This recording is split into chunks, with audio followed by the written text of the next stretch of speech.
Hello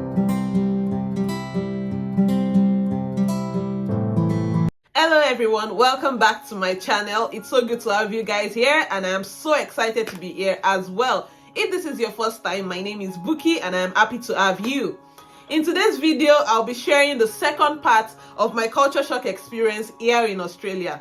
I have a first video where I shared some culture shocks that I have experienced here in this country, and this is the second video that I promised, and let's get into it. The first shock I'll be talking about today is the fact that Australian cars are right-hand drives, meaning that the steering of the vehicles are on the right-hand side compared to Nigeria where the steerings are on the left-hand side. This was a bit shocking for me because coming from Nigeria where you know that the driver will sit on the left-hand side and the passengers will sit on the right-hand side, here in Australia I got a little confused when people say, oh, you can go into the car, and I go for the driver's seat because I'm used to that being the passenger seat. So you have to get used to that as well because it's different here in Australia. The driver's seat is on the right, unlike Nigeria where the driver's seat is on the left. So Australian cars are right-hand drives. If you did not know that, you should know that today. Now the second shock for me is something I experienced at filling stations. Here in Australia, buying petrol is DIY in the sense that you get to the filling station, pick the nozzle and fill your car by yourself. Unlike in Nigeria where there are petrol attendants, there are fuel attendants who would attend to you, ask you how much of oil you want to buy, and then they pick the nozzle and then they fill your tank. Here in Australia, you do it by yourself, then you go into the shop to make payment. When I saw this, I asked myself, is this possible in Nigeria? Can this actually work in Nigeria? Guys, what do you think? Do you think it's something that can actually work in Nigeria? Please leave in the comment section. Please let me know. I really need to know. Now, the next culture shock for me is the fact that pedestrians are very, very much respected here in Australia. Now, how do I mean?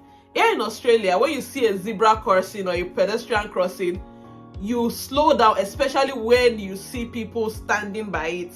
So, unlike Nigeria where pedestrian crossings are more like decorations over there, pedestrians have to wait and be sure that no vehicle is coming before they can cross the road.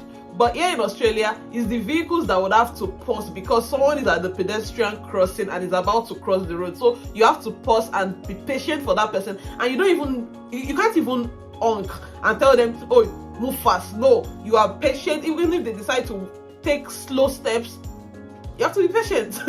You have to be patient till they cross and then you can move. Here in Australia, pedestrians are very, very much respected, and I really, really do love that. You are not unnecessarily scared to cross the road. You are confident in the fact that once people see you there, they know that you're about to pass, and then they can just slow down for you and let you go your way.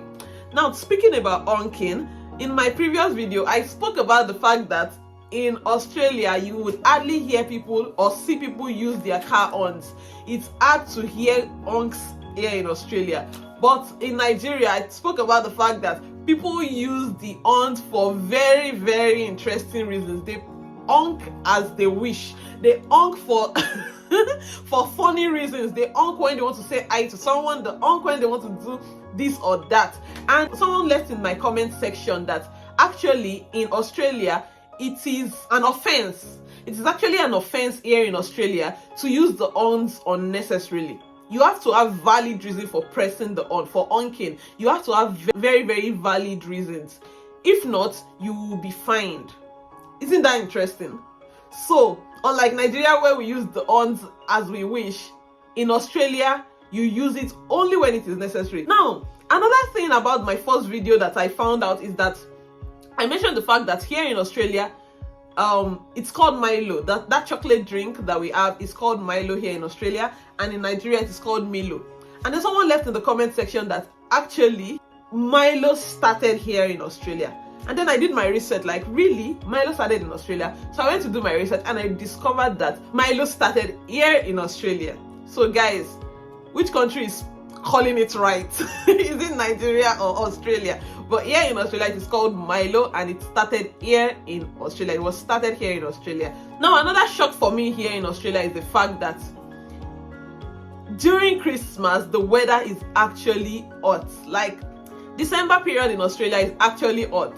Unlike most countries in the world where you see people, where Christmas period is usually a cold period, either harmattan or winter. Here in Australia, Christmas is celebrated during summer because December period is summer period for us. So if you see us taking pictures and wearing hoodies and sweaters, guys, it is just props. The weather is hot. Orumu.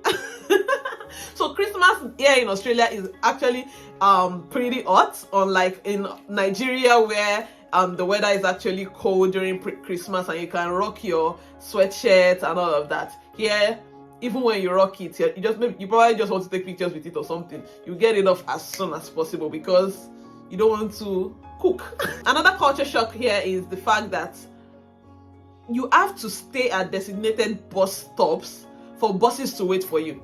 Now let me explain that. Coming from Nigeria, you can stand anywhere you like. In most places, I think in Lagos, for instance, they have some designated areas for where people can wait for buses. But in some other places, you can stand on any side of the road. You can stand anywhere, and you see a bus coming, and you just wave them to stop for you and take you to your destination. Here in Australia, if you are not standing at the right bus stops or bus stations, no bus will wait for you. Even when they see you running and hailing them and all of that, they would expect you to stroll or walk to the bus stop. That is where they are allowed to pick you. They can't just pick you from any side of the road. No. So a lot of times I hear people say, when I first got to Australia, I just stood somewhere waiting for the bus and I had to run after the bus to wait for me. No, they will not wait. Okay, you have to go to the designated bus stops and then the buses can pick you from there. That's a culture shock now, because in Nigeria, stand anywhere. Now, another culture shock for me here in Australia is the fact that when people greet you, when they say something like, how are you, or how are you going, they expect you to go into details. Now, I will explain that. Coming from Nigeria, when someone tells me, how are you, or how are you doing, depending on our relationship, most likely I will just answer fine. When I'm actually fine, I'll just say fine, or I'm okay. You don't go into so much details about how your day was and all of that. Most of the time we don't do that, especially when probably maybe they're not family members or something. But then here in Australia, when people ask you how are you or how are you going, they expect you to go into details. Maybe not 100% details, but they just expect a few more details aside from I'm fine or I'm good. So for instance, they say something like, how was your day? And you just say, it was good. They will still watch and wait for more details. So they're looking at you like, okay. And then you have to go into more details like, okay, the day was a little busy. I was able to do this. I was able to do that. I was unable to do this. I was unable to do that. You know, they just want to have more details. And another interesting thing is that when you tell them things, they listen. They actually listen. The next time they see you, they're asking for updates about the things you spoke about the last time, which is really interesting for me. I find that really really amazing. So here in Australia, when people actually talk to you and ask you questions, they want a little bit of details rather than just saying you're just fine. So if you guys have more experience, if you have more culture shock experiences here in Australia, guys, please share with me. I would like to know. Share with others, share with us. Let us know your culture shock experience. Let's know how you were able to get used to it or not, and let's know more. And I will catch you guys in my next video. Bye.